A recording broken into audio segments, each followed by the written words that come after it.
दोस्तों, जीवन में कोई छोटा काम नहीं होता है। इंसान को अपनी मेहनत और लगन से काम करना चाहिए, चाहे आप किसी के घर में नौकर का काम ही क्यों नहीं करते हो।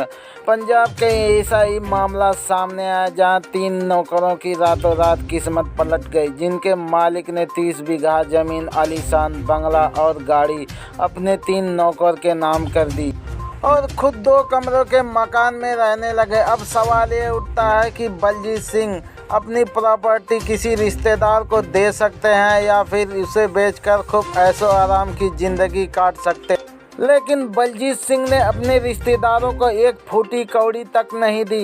इसीलिए कहता हूं कि इस खबर को सबको सुननी चाहिए, क्या पता कि आपकी भी किस्मत करवट बदल। वीडियो को अंत तक देखें, तभी आपको गहरे ज्ञान का अवसर प्राप्त होगा। तो आइए शुरू करते हैं। आमतौर पर मालिक और नौकर के बीच का रिश्ता काम ही तक सीमित रहता है। बहुत कम मालिक ऐसे होते हैं जो अपने नौकर को अपने घर वालों की तरह ट्रीट करते हैं, पर कई बार ऐसे मामले सामने आते हैं जिन्हें मालिक कुछ ऐसा कर जाते हैं।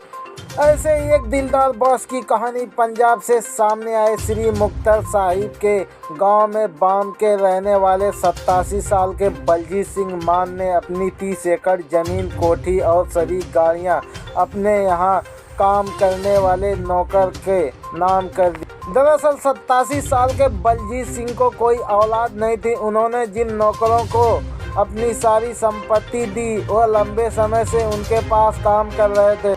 मीडिया रिपोर्टर्स के मुताबिक बलजीत सिंह ने अपनी संपत्ति जब अपने नौकर के नाम की, तब उन्होंने चर्चे सोशल मीडिया पर अलग अलग प्लेटफार्म पर होने लगे। बलजीत सिंह का कहना है कि वर्ष 2011 में पत्नी की मौत के बाद वह अकेले हो गए थे, कोई रिश्तेदार देखने तक नहीं आता था। यही नहीं, पत्नी जब जिंदा थी तब कुछ रिश्तेदार उनकी सारी जायदाद कुर्क कराने की कोशिश की थी। इसी स्थिति में कुछ नौकर हमेशा इनकी सेवा की। इन सबको देखते हुए पत्नी के जिंदा रहने के दौरान बलजीत सिंह और उनकी पत्नी ने यह तय किया कि वह अपनी जायदाद किसी कीमत पर रिश्तेदारों को नहीं देंगे। वही बलजीत सिंह ने बताया, उन्होंने पेट्रोल पंप पर काम करने वाले इकबाल के नाम 19 एकड़ जमीन की, 2 अन्य नौकर के नाम 6 एकड़ एवं 4 एकड़ जमीन की। वह इन्हीं संपत्ति मिलने के बाद नौकर भी खुश। एक नौकर इकबाल सिंह ने बताया कि बलजीत सिंह ने अपना आलीशान घर मुझे दे दिया, जबकि वह खुद खेत में बने 2 कमरों वाले मकान में रह रहे हैं। और यही वजह है कि बलजीत सिंह ने अपनी सारी जायदाद और ज़मीन और बंगला अपने रिश्तेदारों को नहीं दिया। उनके रिश्तेदार कभी उनसे मिलने और या कभी हालचाल पूछने नहीं आते।